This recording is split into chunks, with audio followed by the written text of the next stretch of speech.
ito ay isang 1/3 cup of raw sugar. Mag-additional tayo ng 1 tablespoon ng brown sugar. We have 1.5 tablespoon of white sugar. We have 1 teaspoon of cinnamon and 1/4 teaspoon of nutmeg. Mix, mix, mix. Tapos ilagay natin dito.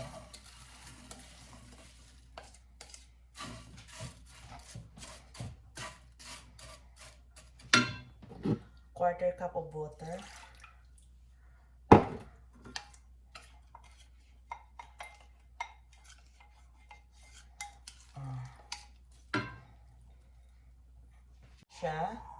Ilagay natin ang ating 40 grams of butter.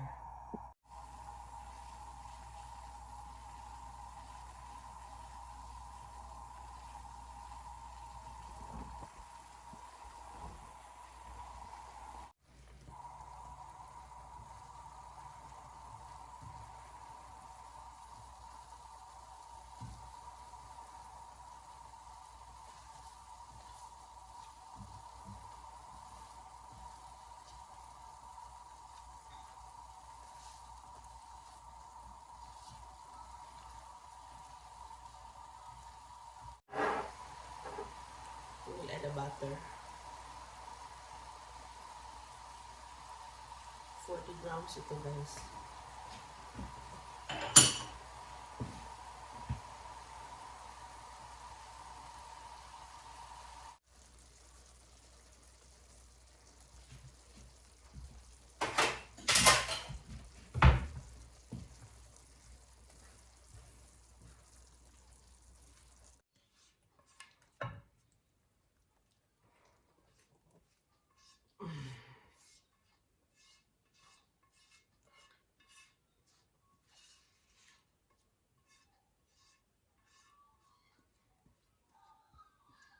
So we will cool this down, guys.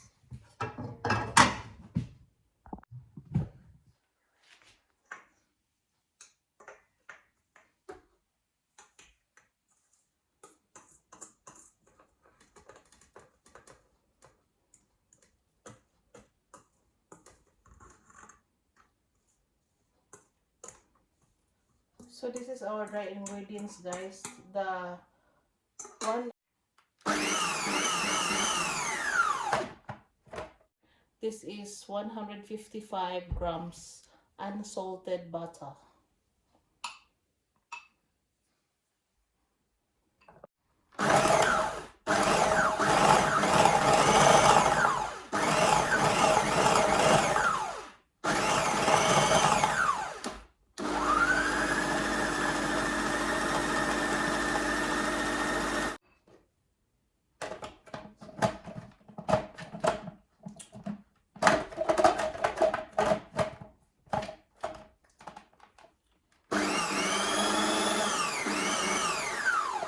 So now, guys, we will add now we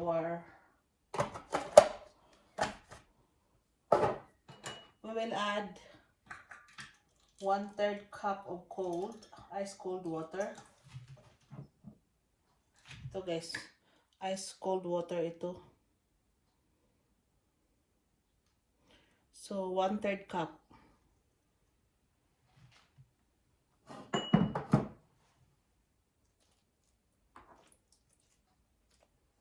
Then we will add 1 teaspoon of white vinegar.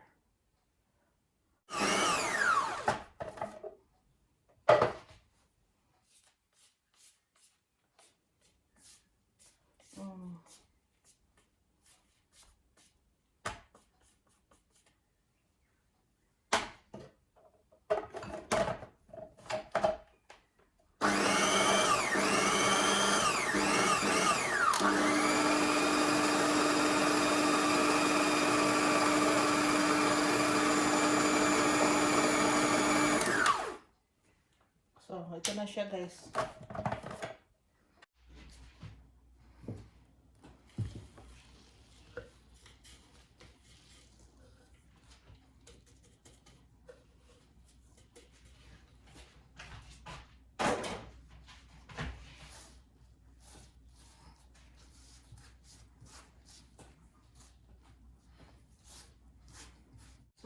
i-divide para easy natin siyang okay. Okay.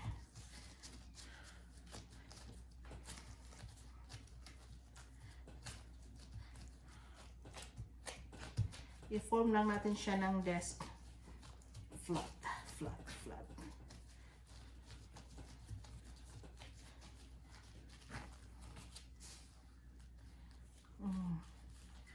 So, finish siya guys. We are going to wrap this one on a cling wrap. Ganito.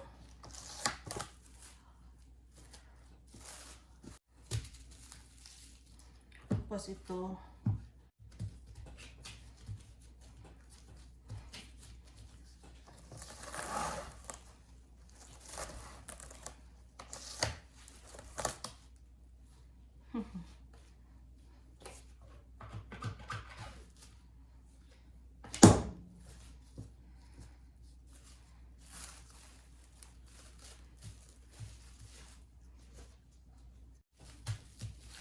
We will put this on the fridge for 30 minutes, okay? Ganyan lang siya, guys. 30 minutes.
ng 13 pieces. So, ito yun siya. So, ilagay natin ito sa ating fridge, guys. Ito ay i-brush natin ito ng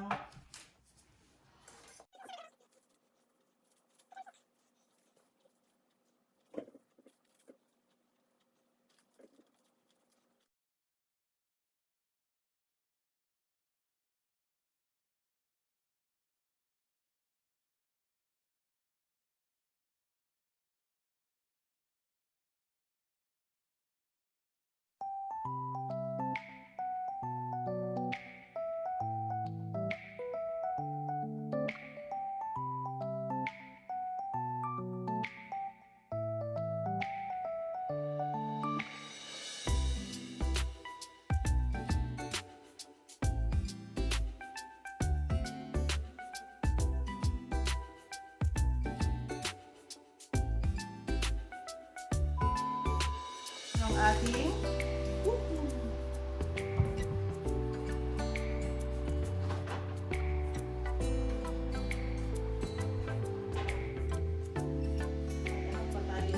so guys, this is now our baked hand apple pies.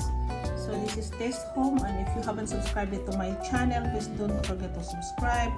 Hit nyo na rin guys ang notification bell para updated kayo sa susunod kong mga videos. So this is our baked hand apple pies. So thank you for watching guys. Let's taste.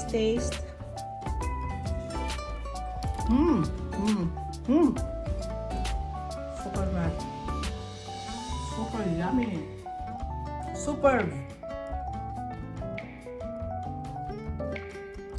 Superb guys, superb. So thank you for watching from my kitchen to yours. Thank you for watching. Bye bye.